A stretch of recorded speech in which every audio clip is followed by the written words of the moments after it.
Passaremos para o grande expediente, com a palavra com a senhora mesma. Poxa, eu já não gosto de falar, senhor presidente.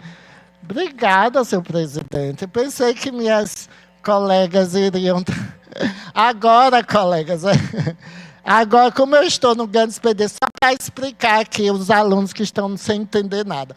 Todos os dias, aqui na Assembleia, né, durante as sessões ordinárias, que acontecem todas as terças, quartas e quintas, a partir de 9h30, sempre acaba atrasando, mas na média das 10 horas começa a sessão. Cada deputado tem o direito de falar por 3 minutos, num pequeno expediente, para a gente trazer um assunto, uma informação mais ligeira, e 20 minutos, que é o grande expediente. No grande expediente, quando eu estou falando, minhas caras colegas de trabalho, ou único homem presente no plenário, Cacá, né? Já chegou Carminha, pai. No plenário, eles estão na mesa diretora. Eu falo na mesa, chegou a deputada Gracinha. Então, durante esses 20 minutos, qualquer deputado pode pedir uma parte, né, que é contribuir, pode ser falando, né, a favor ou falando contrário ao que a gente está discutindo, porque o parlamento vem do latim parlar, falar, trazer os problemas da cidade e a gente discutir quais as soluções, quais as alternativas que a gente tem para resolver, seja, né, pressionando através de uma indicação poder executivo, que é o governo do Estado, seja outros poderes, como a Justiça, aqui o Tribunal de Justiça, a Defensoria Pública, o Ministério Público. E agora, no grande expediente, senhor presidente, irei falar sobre a audiência pública que aconteceu ontem na Câmara Municipal de Aracaju para discutir os transtornos causados pelo desabastecimento de água aqui em Aracaju, que a gente acabou discutindo também na Grande Aracaju, já que tinha uma representatividade, né, de pessoas, né, como a vice-prefeita aqui de São Cristóvão e outras comunidades. E ontem, né, nessa audiência sobre o que está acontecendo com o constante desabastecimento de água, que é uma crise, é importante destacar que o compromisso na prestação do serviço que a Iguá Saneamento assumiu perante o Estado de Sergipe, diante de toda a população, vem falhando sistematicamente, e a empresa sequer pede desculpa à população. Na fala do representante da Iguá, sempre tentando culpabilizar o povo, que não é bem isso, que não está faltando, de que é uma situação pontual, e não é. Várias localidades demonstraram que é falta de competência. Tem um loteamento São Sebastião, aqui no bairro Santo Antônio, que colocaram uma bomba para a água chegar em outra localidade mais acima. Quando liga essa bomba, a água que ia para o loteamento acaba parando. Então, isso quer dizer que é falta de eficiência técnica. Como é que tenta resolver uma situação de falta de água em uma localidade e no local que nunca faltou, acaba tendo problema de falta de água. E eu conversei com o diretor Luciano da DESO, né, diretor-presidente, eu esqueci, Luciano, e eu disse, por que a Iguá não contrata os técnicos da própria DESO, que antes fazia abastecimento? Aí eles, eu não sei o motivo, mas, infelizmente, o motivo deve ser não querer gastar, né, com profissionais competentes para resolver a situação. E ontem, na audiência pública realizada na Câmara, tivemos a oportunidade de ouvir os representantes, tanto da DESO, da GRESE e da Iguá. Infelizmente, o que não respondeu de forma satisfatória e eficaz às demandas que foram apresentadas bem como pelos vereadores, bem como de algumas pessoas que estavam lá. Cada denúncia de bairro sem água, sem fatura abusiva. O que me surpreendeu muito, né? O vereador Elber colocou uma fatura de uma senhora do bairro Coroa do Meio, que ela paga a taxa mínima, né? Que é de 49, deputado George. E veio uma taxa porque teve um problema na rua, em frente à casa dela, a Iguá precisou ir lá consertar e cobrou esse serviço para consertar de R$ 367. A fatura dela, que era de 49, foi para 410, mais de R$ 410. Como é que vai, né, consertar um problema que surgiu por questões, por falha, culpa deles, e ainda, Garcia, quer cobrar. E ele disse, George, que estava fazendo algo que estava estipulado de acordo com as legislações, que tudo que eles cobram é algo que também deve ser responsabilidade da Agreste, já que a Agreste emitiu alguns serviços, né, algumas taxas para serviços, então algo de errado está muito acontecendo. E espero que com essa audiência pública que aconteceu ontem, que foi muito produtiva nesse sentido, de mostrar para a Iguá a incompetência técnica na questão de abastecimento de água no nosso estado. E também a responsável pela Agreste fez uma fala de que a gente, Jorge, estamos divulgando algo errado, que realmente a suspensão da portaria, que a portaria antes não queria dizer que a pessoa não deveria pagar, mas proporcional que consumisse. Mas, se tivesse um mês todo sem água, não ia ter de pagar os 10 metros cúbicos como estava cobrando. Era evidente que não é, dizendo que a gente estava distorcendo o que aconteceu. E eu conversei com a representante da Agreste, mesmo com a portaria. E sem a portaria, vai só cobrar o que consumiu. Então, e por que retirou a portaria, já que não resolveu a solução? Se o fato da portaria ter sido aplicada, ter sido publicada, era pelo fato de que existia e existe ainda interrupções de água, então por que retirar essa parceria, fazer um acordo? E o pior, que o representante da Iguá não traz solução. Sempre tem uma justificativa.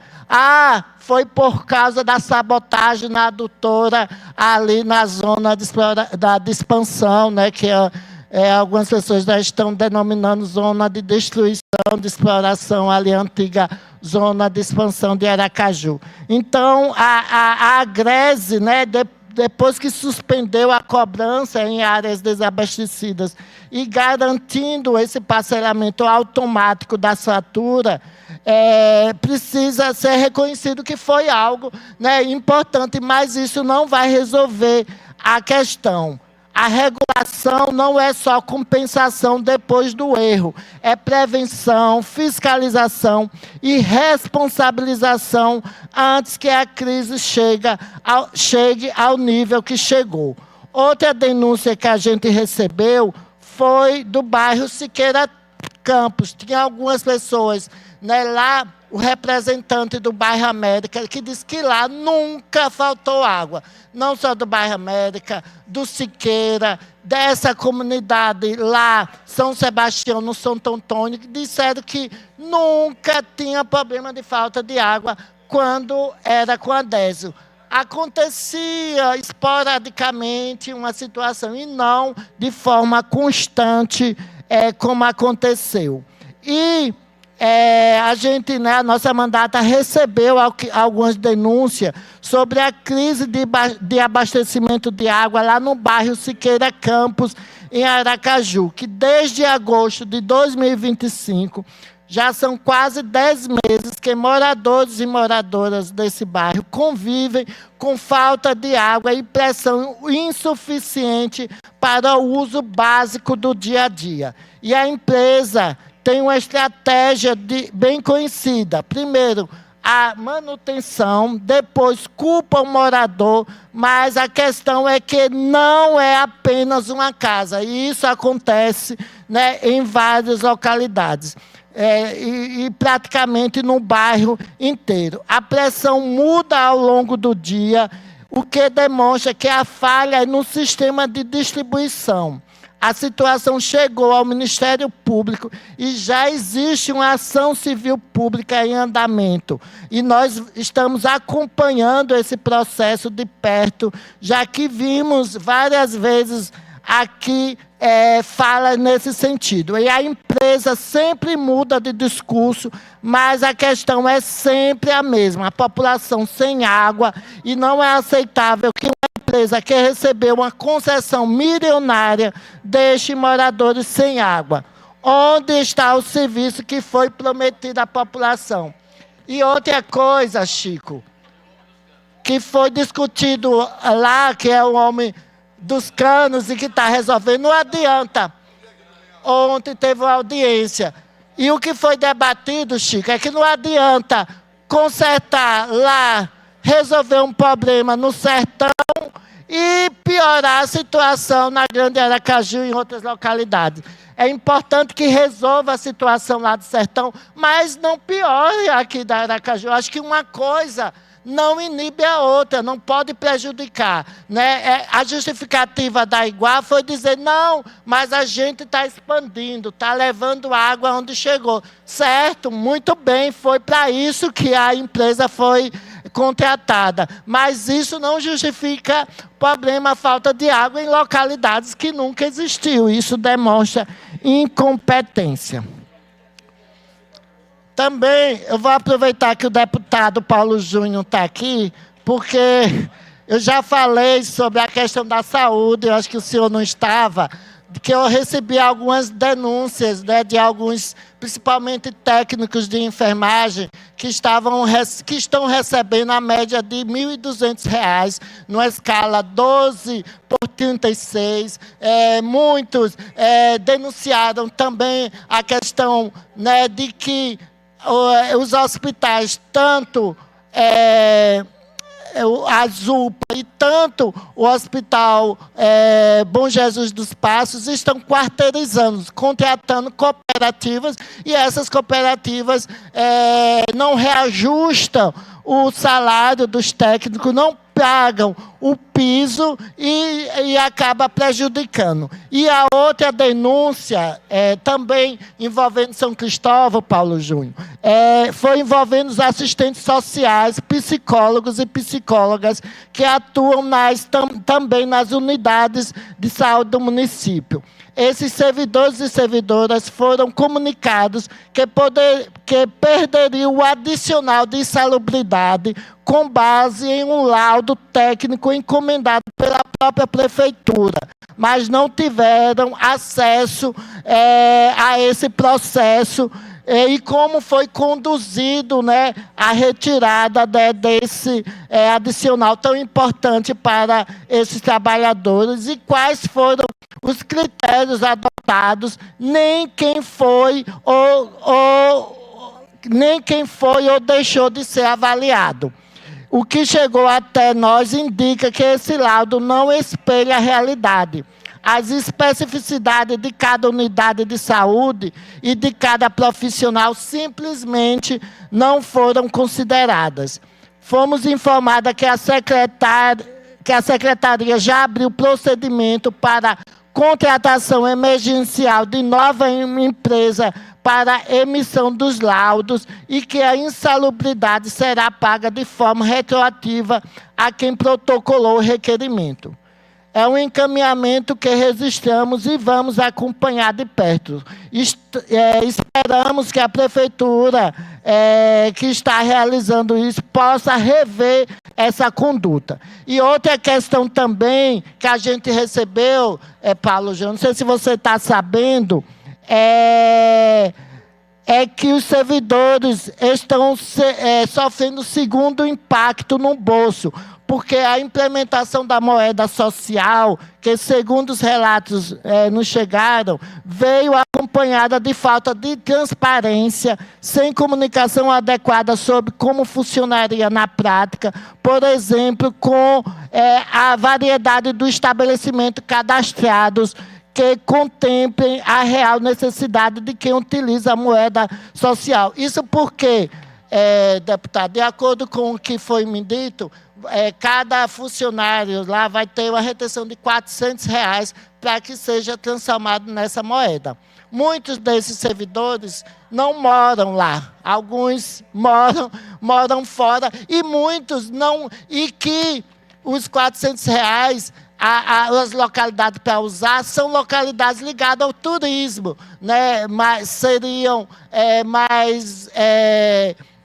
aqueles locais que vendem coisas artesanais, que vendem sanduíche, que não é um supermercado, né? Nessa relação não tem um supermercado, porque muitos, R$ 400 acaba sendo um percentual muito alto, né, para essas pessoas. Então, eles estão denunciando sobre essa questão. Paulo, você pediu a parte... Depois. Aí depois, se possível, você fale sobre essa situação, porque é importante informar também que o SINDACE, o SINDPC e o SINDNutrice, sindicatos que representam assistentes sociais, psicólogos e psicólogas e nutricionistas, emitiram uma nota de repúdio no dia 6 de maio, denunciando que a moeda social foi anunciada em desrespeito ao processo de diálogo na mesa de negociação com os sindicatos, ferindo o direito de livre escolha dos trabalhadores e comprometendo a sua autonomia financeira. Estamos aqui para receber as denúncias e apelamos para que a Secretaria e a Prefeitura de São Cristóvão se pronuncie sobre esse assunto, porque falta transparência, e que também busquem os sindicatos para conversar. Esperamos que, se há intenção de perda de benefício para trabalhadoras e trabalhadores que já ganham pouco para o que fazem, que possa voltar atrás. Então, que essa situação possa ser revista. Deputada, vai pedir depois, certo. É isso, senhor presidente. Queria também convidar e ver a possibilidade, não sei se George vai ter, porque hoje a gente vai ter uma audiência pública sobre o 18 de maio, né, sobre a campanha Faça Bonito, né, de apoio ao combate ao abuso e exploração sexual de crianças e adolescentes. Vai ser uma audiência pública na Comissão de Direitos Humanos, não sei se George vai ser às 15 horas, mas se não, George não puder, alguma deputada, porque se não tiver a presença, a impossibilidade da gente realizar. Então, eu peço a alguém que possa, né, que vai acontecer hoje, lá na sala das comissões, né, uma atividade da Comissão de Direitos Humanos, uma audiência pública em apoio ao Dia Nacional de Combate ao Abuso e Exploração Sexual de Crianças e Adolescentes. O tema será Infância Protegidas, Defesa, Fluxos e Monitoramento. O objetivo é ampliar o debate sobre a proteção integral de crianças e adolescentes, com foco no fortalecimento das políticas públicas e na atuação articulada da rede de proteção em Sergipe. Essa audiência reunirá representantes de instituições públicas, profissionais da rede de proteção, pesquisadores e membros da sociedade civil. Será um espaço de escuta, de diálogo e, principalmente, de construção coletiva de estratégias de prevenção atendimento, responsabilização e monitoramento das violências contra crianças e adolescentes. Então, algum deputado que possa comparecer, vai ser hoje às 15 horas. Também a população sergipana, quem não puder, pode acompanhar pela TV Alese ou pelo canal do YouTube da própria TV Alese. Por fim, senhor presidente, eu queria demonstrar a minha solidariedade. Deixa eu pegar. Tá, tem mais 2 minutos para... Certo. Queria demonstrar a minha solidariedade aos alunos e alunos, né, que infelizmente hoje eu fiquei sabendo que teve um acidente envolvendo um transporte escolar que vinha lá de Lagarto, né? Foi hoje pela manhã, né? E que eu não sei, mas houve alguns feridos, né? Então, queria demonstrar minha solidariedade aos familiares, né? As pessoas que estavam, né, nesse transporte, que vinham. Ainda eu não tenho mais informação detalhada, mas assim que cheguei no gabinete, fiquei sabendo, né, desse incidente. E isso é muito, muito grave para a nossa...